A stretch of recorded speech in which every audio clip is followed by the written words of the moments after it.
आज की ये कहानी एक ऐसे गैंगस्टर की है जो कि जेल में रहकर सारे क्राइम्स को अंजाम देता है, जिससे सभी गैंगस्टर तो छोड़ो पुलिस वाले भी डरते हैं। पर एक दिन उसकी मुलाकात एक ऐसे शख्स से हुई जिसने उसके सारे साम्राज्य के साथ उसे भी मिटा दिया। तो कहानी की शुरुआत एक बूढ़े आदमी को दिखाने से होती है जो फोन पर किसी से साउथ कोरिया छोड़ने की बात कर रहा था, क्योंकि उसने उन लोगों को एक्सपोज कर दिया था जो अपने फायदे के लिए शहर में क्राइम फैलाते हैं। पर इस वजह से अब उसकी जान भी खतरे में पड़ चुकी थी, इसलिए वो जल्द से जल्द इस देश को छोड़ना चाहता था। पर तभी इधर पर 3 मास्क पहने हुए लोग घुस गए जिन्होंने उस बूढ़े आदमी को ड्रग्स का ओवरडोज देकर मार दिया, ताकि सभी को लगे कि बुड्ढा पाउडर के नशे करके मरा है। पर तब इधर बुड्ढे के कमरे से एक लड़की आ जाती है। बुड्ढा 6000 देकर रसियन लाया था, पर 6000 वसूल होने से पहले वो ही ऊपर चला गया। अब ये तीनों जब उस लड़की को देखते हैं तो ये लोग उसे भी बुड्ढे के पास भेज देते हैं, जिसके बाद ये तीनों जेल के कपड़े पहनकर जेल में आ जाते हैं। और फिर अगले दिन उधर पुलिस को बुड्ढे की और उस लड़की की लाश मिली जिनकी ड्रग ओवरडोज से मौत हो चुकी थी।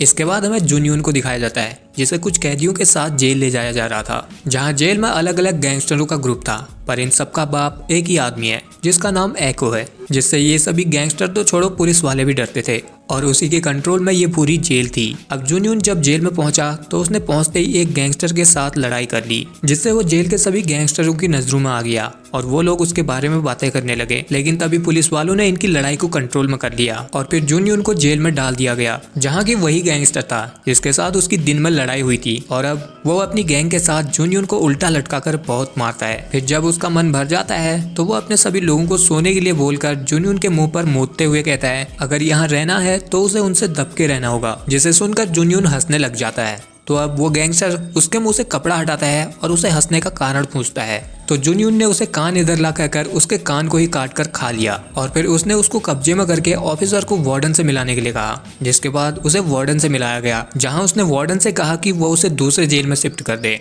नहीं तो रोज रोज ऐसा होता रहेगा। पर वार्डन उसकी बात को सीरियसली नहीं लेता और उसे ऑफिसर के साथ भेज देता है। जुनयून को लग रहा था कि उसे दूसरे जेल में शिफ्ट किया जा रहा है, पर तभी इधर जेल के कुछ गुंडे आ गए जो जुनयून को पकड़कर जेल के कारखाने में ले आए, जहां उससे एको मिला, जिससे जेल के सभी गैंगस्टर डरते थे और ये पूरी जेल उसी के कंट्रोल में थी। वो यहाँ जेल से ही बाहर किसी को मारना और अपने सारे क्राइम को अंजाम देता था। अब एको ने जुनयून से कहा तेरी जुबान बहुत चलती है, पर जुनयून ने कहा हाथ ज्यादा चलता है। तो फिर एको ने उसके हाथ को ही काटने का डिसाइड कर लिया और फिर उसके आदमी जुनयून को पकड़कर मशीन से उसके हाथ को काटने लगे और कहने लगे कि अगर इंक्वायरी होगी तो वो लोग ये कहेंगे कि काम करते वक्त मशीन से उसका हाथ कट गया, जिसे सुनकर जुनयून की पैंट गीली हो गई और वो कहने लगा मेरा मुंह निकल गई, मेरी जबान टूट गई यार। तो फिर एको ने उसे वार्निंग दी कि वो अपनी औकात में रहे, नहीं तो उसके लिए अच्छा नहीं होगा। जिसके बाद जुनयून को 20 दिनों के लिए जेल की काल कोठरी में डाल दिया गया। और फिर अगले दिन जुनयून ने पुलिस ऑफिसर से एको के बारे में पूछा तो उसने उसे बताया कि वो इस जेल का बाप है, जिससे यहाँ सभी गैंगस्टर और पुलिस वाले भी डरते हैं और वार्डन भी उसकी सारी बातों को मानता है। वो यहाँ जो चाहे वो कर सकता है। उसने उसे सलाह दी कि अगर वो उनके साथ मिलकर रहा तो ये जगह उसके लिए स्वर्ग बन जाएगी। फिर हमें एको को दिखाया जाता है जो एक ऑफिसर को कुछ पैसे देता है उसकी बेटी की शादी के लिए और उससे एक आदमी को दूसरे जेल में शिफ्ट करने के लिए कहता है ताकि वो अपनी बेटी से मिल पाए। वो यहाँ अपने सभी आदमियों को अपने परिवार की तरह मानता था। इसके बाद ऑफिसर ने उसे जुनयून के बारे में बताया कि वो अपने काम में बहुत माहिर है, जिस वजह से उसके बहुत सारे दुश्मन भी हैं। तो एको ने कहा इसका मतलब है कि वो अपने काम को पूरी ईमानदारी से करता है। जिसके बाद उधर अब जुनयून को काल कोठरी से बाहर निकाल दिया जाता है, जहां से निकलते ही उसके पास कान कट्टू गैंगस्टर आ गया जिसने जुनयून से अपना कान वापस मांगा। तो जुनयून ने कहा कि वो तो उसने खाकर पचा भी लिया है। इसके बाद इन दोनों की लड़ाई होनी शुरू हो गई। तो तभी इधर एको आ गया जिसने दोनों को अकेले फाइट करने के लिए कहा, जिसमें दोनों ने अपने दांव लगाए। जुनयून ने कहा कि अगर वो जीता तो सभी कैदियों को उसकी तरफ से फ्राइड चिकन की पार्टी दी जाएगी और उसे सेल नंबर 8 में डाल दिया जाएगा, जिसमें एको रहता था। दूसरी ओर कान कट्टू गैंगस्टर ने कहा अगर वो जीता तो वो और उसके साथी अपना सेल छोड़ देंगे। जिसके बाद इन दोनों के बीच फाइट शुरू हो गई, जिसे एको ऊपर से मजे लेकर एंजॉय कर रहा था। अब इस फाइट में जुनयून कान कट्टू गैंगस्टर को बुरी तरह मारकर इस फाइट को जीत जाता है। इसके बाद रात में सभी कैदियों को फ्राइड चिकन की पार्टी दी जाती है और फिर जुनयून को जेल के सेल नंबर 8 में शिफ्ट कर दिया जाता है, जहां एको भी रहता था। दूसरी तरफ उधर वार्डन डॉक्टर किम से मिलता है। डॉक्टर किम एको का ही सबसे खास आदमी था जो एको के लिए इलीगल कामों के कॉन्ट्रैक्ट लाता था और यहाँ भी वो एको के लिए एक जगह से ड्रग्स चुराने का कॉन्ट्रैक्ट लाया था। पर वार्डन ये काम नहीं करना चाहता था क्योंकि पकड़े गए तो वो भी फंस जाएगा। इसलिए वो एको को अपना काम थोड़ा स्लो करने के लिए कहता है, लेकिन एको ने उसकी बात नहीं मानी और कहा कि जेल के बाहर बहुत सारे लोग हैं जिनका मुंह बंद करना बहुत जरूरी है। जिसके बाद एको ने अपने आदमियों के साथ उस ड्रग्स को चुराने का प्लान बनाया और उन्हें रात को काम पर भेज दिया, जहाँ जाकर उन लोगों ने उस ड्रग्स को चुरा लिया। पर जब वो लोग वापस लौट रहे थे तो उनमें से एक आदमी उस ड्रग्स को चुराकर यहाँ से भाग निकला। जिसके बाद हमें वार्डन को दिखाया गया, जहाँ वो एको के सारे कारनामों के सबूत रिकॉर्ड करके एक सीक्रेट लॉकर में रखता था। तभी उसके पास उसका एक पालतू ऑफिसर आया, जिसने उसे बताया कि एको के काम करने के लिए जो लोग गए थे उनमें से एक कैदी भाग निकला। जिसे सुनकर वार्डन ने गुस्से में उसे एक चाटा धर दिया और उसे जल्द से जल्द ढूंढने के लिए कहा, क्योंकि अगर वो दूसरे पुलिस वालों के हाथ लग गया तो वो लोग भी पकड़े जाएंगे। तभी इधर एक कॉल आया, जिससे इन्हें पता चला कि हेड ऑफिस चीफ जेल की इंस्पेक्शन के लिए आ रहे हैं। जिससे वार्डन घबरा गया, क्योंकि हेड ऑफिस चीफ को जरा भी भनक लग गई कि यहाँ क्या चल रहा है तो उसकी नौकरी तो जाएगी, साथ ही वो भी जेल में आएगा। फिर थोड़ी देर बाद इधर हेड ऑफिस चीफ भी पहुंच गया, जो वार्डन के साथ जेल की जाँच करने लगा। उसने वार्डन से पूछा कि क्या यहाँ सब कुछ ठीक चल रहा है, तो वार्डन ने उसे यहाँ सब कुछ ठीक चल रहा है कहा। जिसके बाद हेड ऑफिसर जांच करते करते प्लांट एरिया में पहुंच गया, जहाँ की एको और उसके साथी थे, जिन्हें पता नहीं था कि हेड ऑफिसर आज जेल की इंक्वायरी के लिए आया है। इसलिए वो लोग मस्त चिल करके बैठे हुए थे। तभी इधर हेड ऑफिसर आ गया, जिसे देखकर वो सभी लोग खड़े हो गए और फिर यहाँ एको की मुलाकात हेड ऑफिसर से हुई, जहाँ हेड ऑफिसर ने उसे तुरंत ही पहचान लिया, क्योंकि वो सभी बदमाशों का बाप था। इसलिए हेड ऑफिसर उसे सुनाने लग गया, जिससे एको को गुस्सा आने लगा। तो वो उसे बस बहुत हो गया कहकर घूरने लग गया, जिससे हेड ऑफिसर का ईगो हर्ट हुआ और वो एक डंडे से उसे मारकर आंखें नीची करने के लिए बोलने लगा। लेकिन अब एको बहुत ही गुस्से में था और वो जैसे ही एक कटर उठाकर उसे मारने वाला था तो यहाँ पर जुनयून भी आ गया, जो हेड ऑफिसर को ह्यूमन राइट्स का ज्ञान सुनाकर उसे गाली देने लगा। जिससे ऑफिसर ने एको को तो छोड़ दिया, पर जुनयून की अच्छी तरह तुड़ाई करके उसे फिर से काल कोठरी में डलवा दिया गया। और फिर चीफ ने यहाँ से जाते वक्त वार्डन से कहा कि मुझे जेल की सारी गंदगी साफ चाहिए, जिसे मैं चेक करने के लिए दोबारा आऊंगा। जिसके जाते ही उधर एको ने जुनयून को अपने पास बुलाया और उसे कहा कि आज वो जो खाना चाहता है वो खा सकता है। तो जुनयून ने उसे मछली खाने के लिए कहा, जो कि जेल में नहीं मिलती थी। इसलिए फिर एको उसे रात में जेल से बाहर मछली खिलाने के लिए ले गया,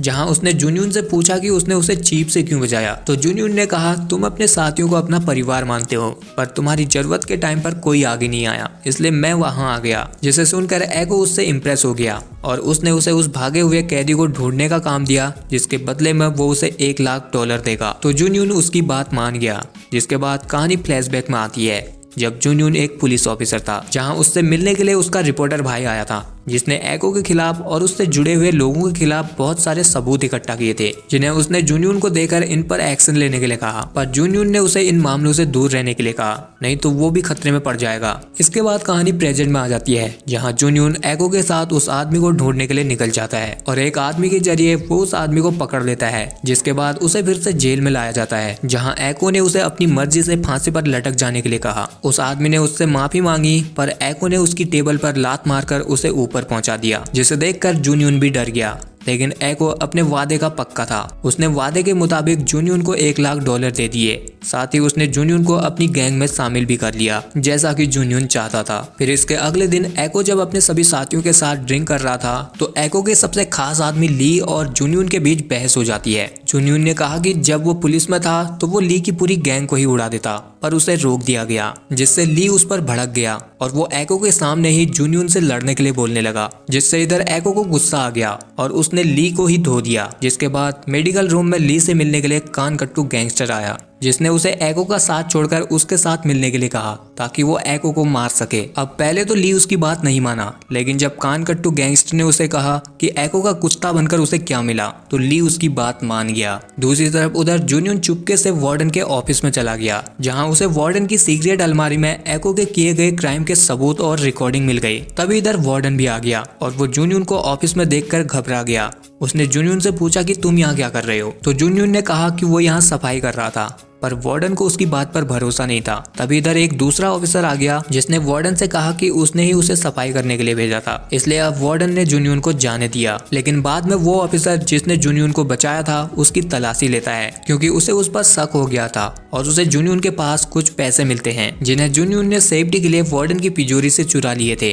जिन पैसों को अब वो ऑफिसर ले लेता है और जूनियन को छोड़ देता है। इसके अगले दिन अब डॉक्टर किम जेल में एक पार्टी के साथ फूड डोनेशन के बहाने आता है, जहां वो एको से मिला। एको ने उसे जूनियन से मिलाया और फिर अपने सभी आदमियों को बाहर जाने के लिए कहा। डॉक्टर किम यहाँ उसे ड्रग्स का सैंपल दिखाने के लिए आया था, जिसे वो लोग स्मगल करते थे। पर तभी इधर पर कानकट्टू गैंगस्टर भी अपने आदमियों के साथ घुस गया, जिन्हें जाते हुए जूनियन ने देख लिया था। अब इधर कानकट्टू गैंगस्टर को एको के बारे में सब कुछ पता चल चुका था और वो अपने आदमियों को उसे मारने के लिए कहता है। फिर उनमें से एक आदमी एको को मारने के लिए आगे बढ़ा तो एको ने उन सबको धमकाकर एक के ऊपर गर्म तेल डाल दिया और फिर एक चम्मच से उसकी आंख को निकालने लगा। उसने सभी को धमकाकर कहा कि मैं इससे पहले 9 आंखें निकाल कर खा चुका हूँ और जज ने मुझे लास्ट वार्निंग दी है। जिसे देखकर कानकट्टू गैंगस्टर ने मुंह दिया और वो रो रो कर उससे माफी मांगने लगा। पर यह सब उसका नाटक था। उसने मौका मिलते ही एक चाकू से एको पर हमला कर दिया और तभी इधर जूनियन भी पहुंच गया, जो एको को बचाकर उन लोगों के साथ लड़ने लगा। फिर थोड़ी देर में इधर पुलिस वाले भी आ गए, जिन्होंने इस सिचुएशन को कंट्रोल में की। लेकिन कानकट्टू गैंगस्टर ने जाते वक्त जूनियन के सिर पर एक रॉड मार दी, क्योंकि उसकी वजह से उसका पूरा प्लान बिगड़ गया। जिसके बाद एको और जूनियन दोनों को हॉस्पिटल ले जाया गया और फिर कहानी हमारी फिर से फ्लैशबैक में आ गई, जहां जूनियन के रिपोर्टर भाई की मौत हो चुकी थी, जिसे देखकर जूनियन को बहुत दुख पहुंचा। फिर उसे उसके भाई के दोस्त ने बताया कि उसके भाई का मर्डर हुआ है, जिसे एक एक्सीडेंट की तरह दिखाया गया है। जिसके बाद से जूनियन ने एको के खिलाफ सबूतों को इकट्ठा करना शुरू कर दिया और अपने सीनियर चीफ को बताया कि एको ही जेल से बड़े बड़े क्राइम को अंजाम देता है और उनके साथ बहुत सारे डिपार्टमेंट के और भी लोग जुड़े हुए हैं, इसलिए वो उन्हें इस केस की जांच करने के लिए कहता है। पर चीफ ने कहा कि वो ऐसा नहीं कर सकते, क्योंकि अगर इसमें बड़े बड़े लोग शामिल हैं तो वो लोग उन्हें ऐसा करने देंगे नहीं। तो फिर जूनियन ने खुद ही अंडरकवर एजेंट बनकर जेल में जाने का डिसाइड किया। जिसके बाद कहानी प्रेजेंट में आ गई, जहां कानकट्टू गैंगस्टर आज रिहा हो रहा था और वो सभी कैदियों को माँ बहन की गाली देकर जेल से चला गया। पर बाहर पहुंचते ही उसे एक्सीडेंट में मरवा दिया गया। जिसके बाद जेल में एको ने अपने सभी आदमियों को इकट्ठा किया और सभी से पूछा कि तुम में से जो कोई भी गद्दार है वो आगे आ जाए, नहीं तो ये उसके और उसके परिवार के लिए अच्छा नहीं होगा। तो इधर उसकी धमकी से एको का सबसे खास आदमी डर के मारे माफी मांगने लगा, क्योंकि उसने कानकट्टू गैंगस्टर का साथ दिया था। तो अब एको ने उसकी सजा के लिए उसका हाथ काटने का डिसाइड किया, जिसे काटने के लिए उसने जूनियन को कहा। तो जूनियन ने उसका हाथ काट दिया, जिससे एको को उस पर और ज्यादा भरोसा हो गया। जिसके बाद उधर वार्डन को दिखाया जाता है, जो चीफ से मिलने के लिए गया था।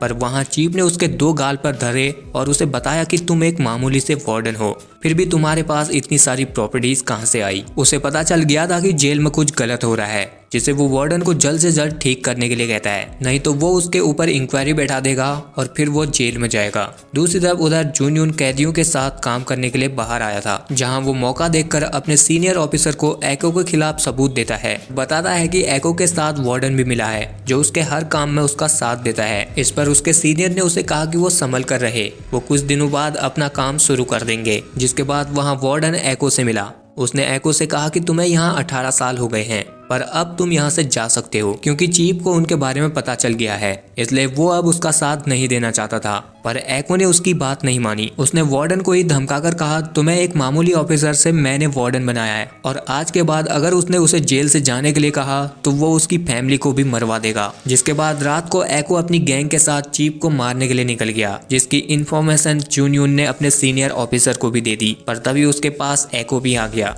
जिसने उसके हाथ से फोन लिया तो उसमें जूनियन की मॉम बात कर रही थी। पर फिर भी एको ने अपना प्लान चेंज कर दिया। वो चीफ को उठाकर दूसरे लोहे की फैक्ट्री में ले गया, जहां वो जूनियन के सामने चीफ को लोहे की क्रश करने वाली मशीन में डालकर मार देता है। जिसके बाद वो जेल में जूनियन के साथ ड्रिंक करने लगा। उसे अब पता चल चुका था कि जूनियन एक पुलिस वाला है, इसलिए वो अब फोन कॉल में जूनियन के सीनियर ऑफिसर की आवाज सुनाता है और फिर उसे मरवा देता है। जिससे अब गुस्से में जूनियन ने उसे मारने के लिए एक रॉड उठा लिया, पर तभी उसे एको के आदमियों ने पकड़ लिया। दूसरी तरफ उधर वार्डन ने जब अपनी अलमारी चेक की तो वहां से कुछ सबूत गायब थे, जिससे वार्डन परेशान हो गया। तब इधर ऑफिसर ने उसे बताया कि चीफ को एको ने मार दिया है, तो वो गन लेकर एको को मारने के लिए निकल गया। वहां अब एको ने जूनियन को पकड़ रखा था। एको जानना चाहता था कि वो उसे मारना क्यों चाहता है, तो जूनियन ने उसे अपने भाई की मौत के बारे में बताया, जिसे एको ने मारा था। तभी इधर वार्डन भी पहुंच गया, जिसने एको पर गन पॉइंट कर दी, पर एको ने उसके हाथों से गन छीनकर उसके ही हेडशॉट दे दिया और दूसरे ऑफिसर से कहा कि आज से तुम इसकी जगह वार्डन हुए। जिसके बाद उसने प्लान बनाया कि जूनियन ने वार्डन को पहले मारा और फिर खुद अपने आप को मार लिया। जिसके बाद वो जुनयून को अपने आदमियों से निपटाने को कहकर यहाँ से चला गया और फिर एको के आदमी जुनयून को फांसी पर लटकाकर उसे मारने लगे।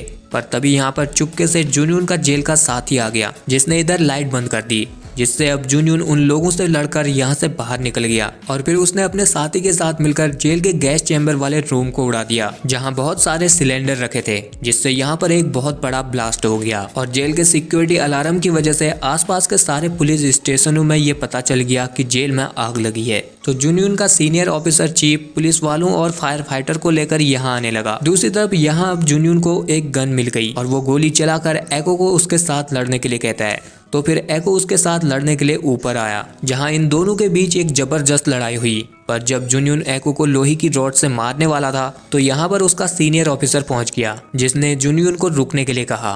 तो फिर जुनयून उसकी बात मान गया, लेकिन एको नहीं माना। वो जुनयून को उस रॉड से जान से मारने लगा, क्योंकि उसकी वजह से अब उसका पूरा साम्राज्य खत्म हो चुका था। पर इससे पहले कि वो जुनयून को जान से मारता, पुलिस वालों ने गोलियों से उसे भून दिया। फिर इस सब के बाद जुनयून का सीनियर ऑफिसर उसे बताता है कि एको के खिलाफ सारे सबूतों और जो भी उसके साथ मिले हुए थे, पुलिस वालों ने उन्हें पकड़ना शुरू कर दिया है। पर क्योंकि जुनयून ने भी जेल में एको के कुछ क्राइम में उसका साथ दिया था, तो जुनयून को भी कुछ महीनों की सजा हो गई, जिसे जुनयून ने हंसते हंसते एक्सेप्ट कर लिया और यहीं पर यह कहानी एंड हो गई। सो गाइज, आई होप कि आपको ये वीडियो पसंद आया होगा। अगर आया तो इस वीडियो को लाइक शेयर के साथ कमेंट जरूर करना और चैनल पर नए हो तो चैनल को कर लीजिए सब्सक्राइब।